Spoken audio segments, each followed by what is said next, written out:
Yan, good morning mga pare koy. Welcome back mga pare koy. Medyo natagalan tayo sa pagbablog uli kasi sa sobrang busy rin namin talaga dito. Especially natali na rin yung mga yung mga early bird ko, tapos meron pang mga kasunod. Meron pa ako ditong late born. So medyo natagalan mga pare koy. Pasensya na po kayo mga pare koy, especially doon sa mga subscriber natin na medyo talaga. Hindi na ako masyadong nakakapag-upload, pero susubukan ko mga pare ko na mag-upload uli para makapag-share naman sa inyo doon sa gawain sa manukan, para yung mga kapwa natin mga backyard ay meron silang mapipick up na mga kaunting idea. Kung meron mga silang mapipick up, pwede nilang i-apply. So samahan nyo ako mga pare ko na tawag dito. Pakita ko sa inyo yung bagong improvement ng ating munting manukan dito sa Princess Althea Game Farm. Tara mga pare ko. Ayun, welcome back mga pare ko. Papakita ko sa inyo mga pare ko yung konting improvement ng ating manukan. Kasi for the past few months, marami akong tawag dito ginagawa, marami akong pinagawa, mga lagayan ng ating mga sisiw. Inayos natin to dito kasi dati hindi pa to puno yung mga tipi, ngayon ay pinuno na natin. Kasi tawag dito, talagang sadyang inayos ko muna kasi sa sobrang dami din ng sisiw. Hindi naman siya totally sobrang dami. Kumbaga, kung ano yung kapasidad ng ating manukan, yun lang din yung nilagay kong TP dito. Dito naman sa akin mga pare ko, more or less, meron ako dito mga 150 TPs. Kasi nung last time na nagbablog ako, ang TP ko lang nun ay nasa mga 60 o 70. So, marami-rami rin akong dinagdag kasi yung sa early bird ko, nakapag-produce ako ng higit 100 stag na banded siya ng WPC. So ang ginawa namin, talagang tawag dito, nilagyan na namin ng tipis lahat yung pwesto para naman tawag dito, matali, meron ang manok matali, meron na siyang mapaglagyan pala. So ngayon mga pare ko, napapansin niyo napakainit ng panahon dito mga pare ko. Actually ngayon, nagliligo kami ng manok.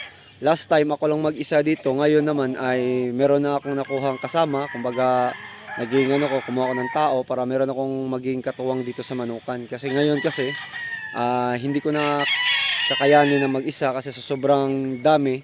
Dati naman kami lang dalawang mag-asawa, okay lang yun kasi sisiw pa lang naman sila nung mga time na yon. So ngayon medyo marami-rami na, tsaka yung rin natin talaga, yung masasabi natin kliyente ay medyo dumami-dami din naman sila. Kaya ngayon kailangan ko na kumuha ng tao. So ito mga pare ko, ipakita ko sa inyo mga pare ko yung tawag ito, yung improvement nating manuka na pinagawa ko last time, tong lagayan ng early bird, na pakita ko na to sa huli kong vlog. So papakita ko rin sa inyo yung nilagyan ko naman ng national o late born.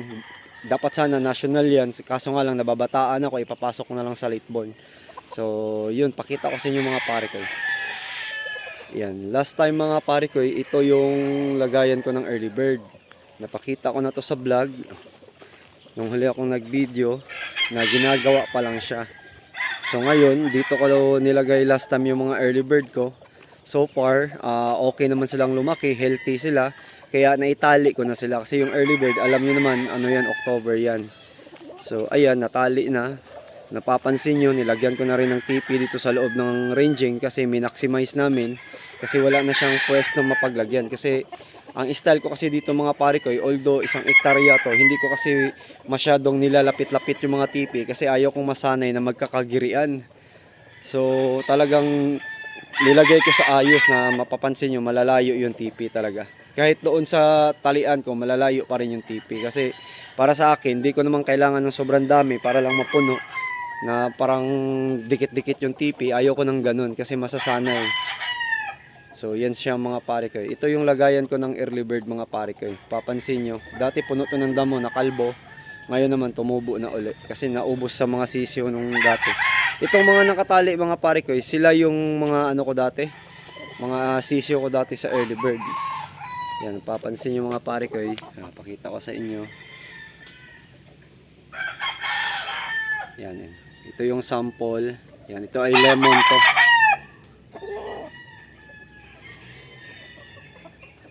Yan, ito yung bahay ng early bird. Yung last time na ito siya, wala na siyang laman kasi tapos na kasi kaming mag-breed. Yan, sinarado na to. Dinisinfect na rin to. Ito yung early bird ko mga pare ko.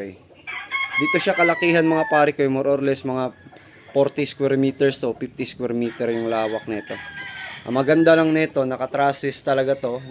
Kumbaga ginastosan kong sadya to kasi tawag dito para just in case na pangit yung panahon, magbabagyo-bagyo ay matibay-tibay po yung lagayan natin mga pare ko. Yan, ito yung lagayan ko ng early bird mga pare ko.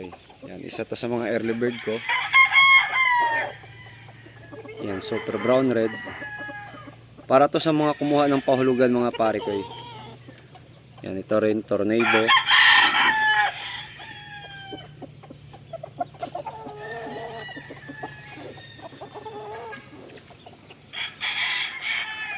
Yan, yun yung ranging ko mga pare ko. May pintura na rin. Yan, ito yung ranging ko ng early bird. Mapapansin nyo may lambat sa taas kasi marami kasing uwak dito. So minabuti ko na nabalutin talaga sila buo ng lambat para hindi mapasok ng uwak. So far naman wala namang nadisgrasya kasi dahil nakabalot siya.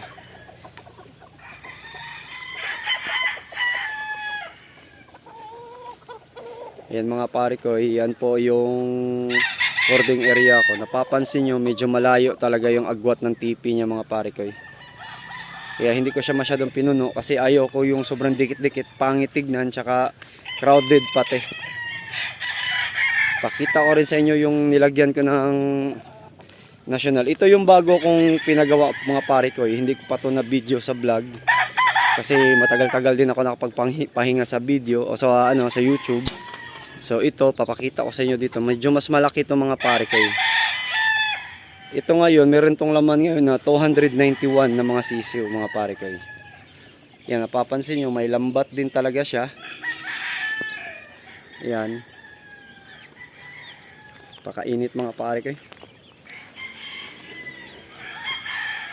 Yan siya pare ko, yan. Ito yung ranging ko. Dalawa lang yung ranging ko, kaya dalawang lang din ako, dalawang clutch, early bird at saka national o late born.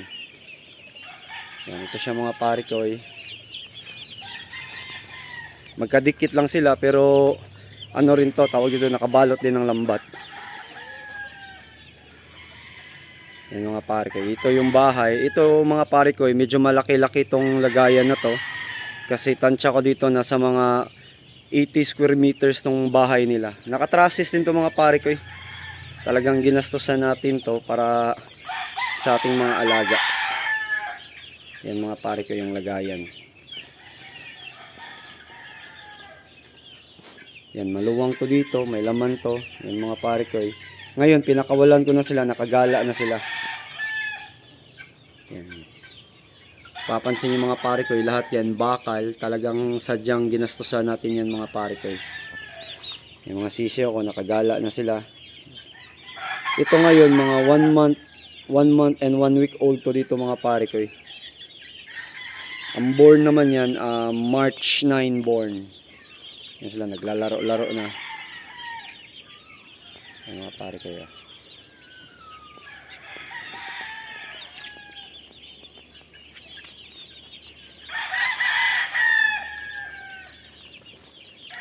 Yan, at least matur ko dito kayo sa sa munti kong manukan mga pare ko.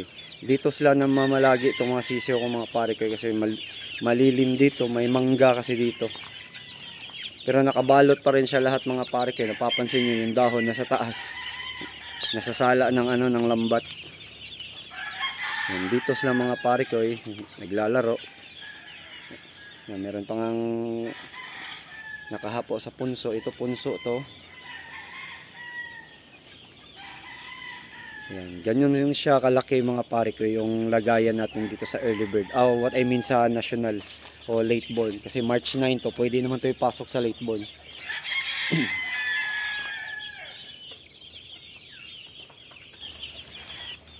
Yan mga pare ko, pinakita ko sa inyo yung yung update ng ating munting manukan na bunga ng ating pagsusumikap na nag-ipon tayo. Kaya ako nakapagpundar ng ganito o nakapagpagawa ng ganito kasi talagang inipon ko lahat ng kita ko para tawag dito ay mapagawa ko to kasi kailangan din kasi especially sa sisiyo, tapos biglang papasok yung pangit na panahon. So tawag dito, ina-avoid ko doon na masisira yung lagayan, magpapagawa na naman. Kaya sinadya ko na talagang binakal ko na siya. Although malaki yung gastos pero okay lang kasi para naman yan sa welfare ng ating mga alaga. Para hindi rin tayo mong problema in the future din pati. Yan, maganda to dito mga pare ko, medyo malaki-laki to, tong ranging na to kasi sadyang ano, nilagay ko sa ganitong ano kasi mas marami kasi to. Huli ko tong breed kasi dalawang clutch lang ako. Hindi naman kalakihan to, isang hektarya lang. So dalawang beses lang ako magbe-breed. Early bird lang at national o late ball. Para hindi magkadikit kasi yung style ko diyan naman mga pare ko, kaya ko ginawang ganyan para kung sakaling ano mga pare ko, hindi siya magkakadikit-dikit kasi once na itong early bird ko tawag ito, ma-dispose o makuha na ng ating mga kliyente, so maubos-ubos siya, malinis. Tapos ito namang ano, ito namang mga sisiyo pagdating naman ng mga bandang October o September, sila naman yung maitatali. So cycle lang, tuloy-tuloy lang siya para mabakante din doon, makapagpahinga yung lugar. Ito rin makapagpahinga din to once na matali. Doon naman tayo sa labas mga pare ko, ipakita ko sa inyo mga pare ko. Ayan mga pare ko, ito yung talian ko mga pare ko, cording. Yan, papansin nyo, puro na talaga siya may kulay kasi pininturahan natin para maganda naman siyang tignan, presentable. Yan, nagliligo yung kasama ko dito mga pare ko.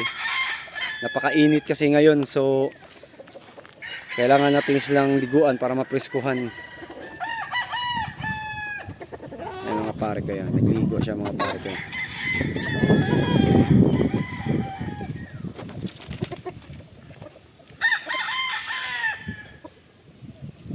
Kita mo, Jo. Yan, yung kasama ko mga pare ko, si Joan mga pare ko. Yan, super brown red. 6 months pa lang yan mga pare ko kasi early bird. Liliguan niya yan para medyo mapreskuhan.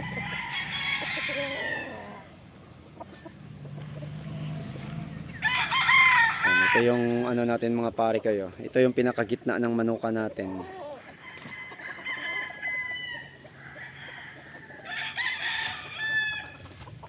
Ang dami nito, 100 mahigit tong liliguan mga pare ko.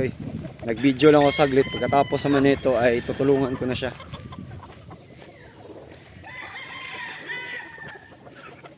Yan, napakainit mga pare ko. Napapansin nyo mga pare ko, hindi siya malalapit yung tipi ko kahit dito sa ano. Lahat yan nakasukat na yung sukat naman nila ay malalayo. Pantay-pantay siya mga pare ko.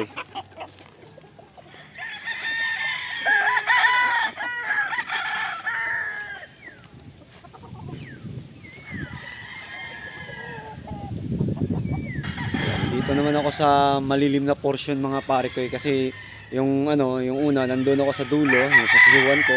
Nandoon kasi yung ranging ko. Dito naman ako ngayon sa ano, mga fly pens ko na pinagawa ko na nakahilera mga pare ko. Yan siya mga pare ko yan. At least mapakita ko lang sa inyo yung update na ito na yung munti nating manukan na pinagawa natin, pinagbutihan natin na mapaayos. So ito naman mga pare ko, ipakita ko sa inyo to dito. Ito naman yung ginawa kong kwarto. Nagpagawa ko ng kulungan na up and down para to sa mga ano natin, alaga natin para kung sakaling i-exam natin sila. Actually meron nga akong exam ngayon, 2 entry. So nagpagawa din ako ng ganito para tawag dito mapaglagyan o yung tinatawag natin ng resting stall. So ito, kwarto to, napapansin yung mga pare ko, yung nakaano rito, trusses din to. Lahat ng mga pare ko, trusses yung gawa ko dito, mga nakabakal to kasi dito kasi maanay. So much better na ibakal na rin natin para tumagal. Yan, mapapansin yung mga pare ko, yan, hapuan. Ito yung bahay o kwarto ng mga ano natin, mga pang-exam natin ng mga alaga. Yan, papansin nyo. Talagang maluwang siya. Sakto yung spasyo. Makapagpahinga sila dyan ng ano, matino. Up and down to mga pare ko eh. Yan, 10 to 5. Tapos dito ko rin nilalagay yung ano ko, yung mga patukaan. Ay katayang. Yan, anak kayo mga pare ko. So ito yung ano natin mga pare ko. Tapos ang ano naman ito, katabi naman nito mga pare ko, bahay ng tao ko. Pinagawan ko rin siya ng bahay para at least nasa komportable din naman siya.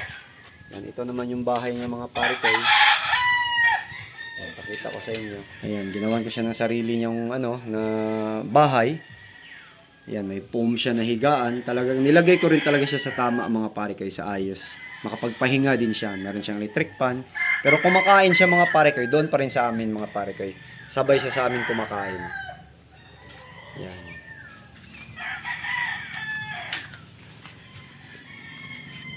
Ito naman yung pinagawa ko dito mga pare ko, mga fly pins mga pare ko.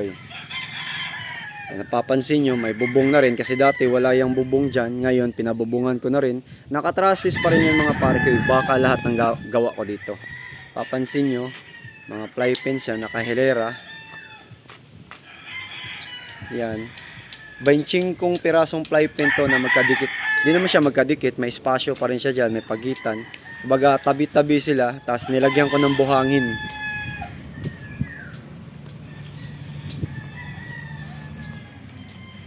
Yan siya mga pare kayo.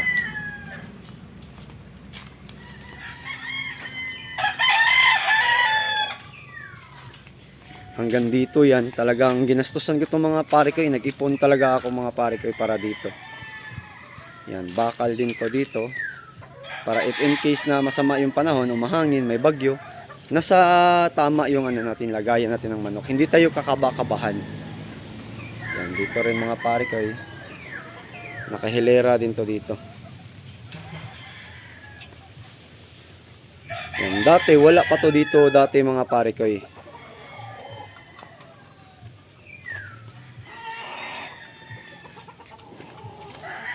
Yan, ito talian ko rin to dito mga pare ko. Yan. Dito ko tinali yung mga materialis ko. Doon ko muna nilagay sa dulo yung ano, mga stags para sila-sila lang magkaedad. Yun yung mga pare ko, mahangin kasi marami kasing puno dito. Sa gitna walang masyadong puno, mga nyug lang. So naaarawan yung manok natin.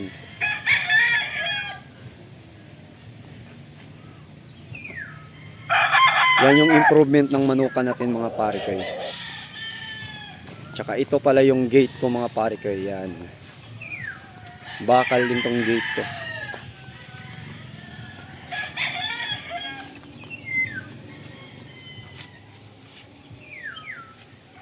Yan, ganyan siya. Yan yung kabuuhan ng simple nating manukan mga pare ko. Tsaka ito, binigyan tayo nito ni Doc Ramil Di Makulangan ng Tatak Excellent. Ayan. Nag-i-endorse tayo ng ano, tawag ito ng mga produkto nila. Pinagkatiwalaan tayo mga pare ko. Although hindi naman tayo sikat, nakikita lang siguro ni Doc Ramil na maayos yung mga prinudos natin, kaya tayo na pagkatiwalaan. Yan siya mga pare ko, yung tarpaulin ko dito nakaharap sa gate para pagpasok makikita nila. Yan mga pare ko.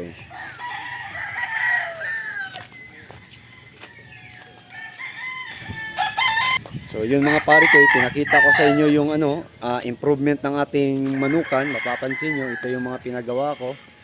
Yan, ito yung bahay ng ano natin, pang exam natin. Tsaka doon naman sa kabila, yan dyan, bahay naman ng tao ko yan.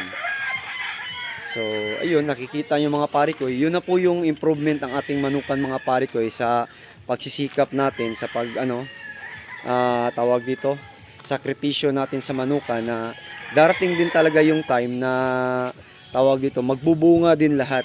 Katulad lang din yun naman ako mga pare ko na nung una wala rin talaga akong masasabing ano, kakayanan na mapagawa tong mga to kasi wala naman akong income mga pare ko, tsaka wala naman po akong trabaho. So sa pamamagitan ng pagmamanok, kaya ko to na nakuha mga pare ko sa dahan-dahan kasi yun nga, lagi kong sinasabi, umiiwas muna tayo doon sa mga bisyo-bisyo. Especially sa pagsusugal, iwasan muna natin yan kasi kung hindi pa naman natin kaya talaga, kung gusto nating tawag dito umasenso sa pag-aalaga ng manok, so kung hindi pa naman natin kaya, wag muna nating pilitin mga pare kayo kasi darating din naman yung time na diyan din tayo papupunta na susubukan natin tong mga breeding natin kung ano ba yung kakayanan, kung kaya bang makikipagsabayan doon sa iba. So kung magsisimula tayo, uunahin muna natin yung mga priority natin, especially sa manukan kasi hindi naman biro yung manukan mga pare ko.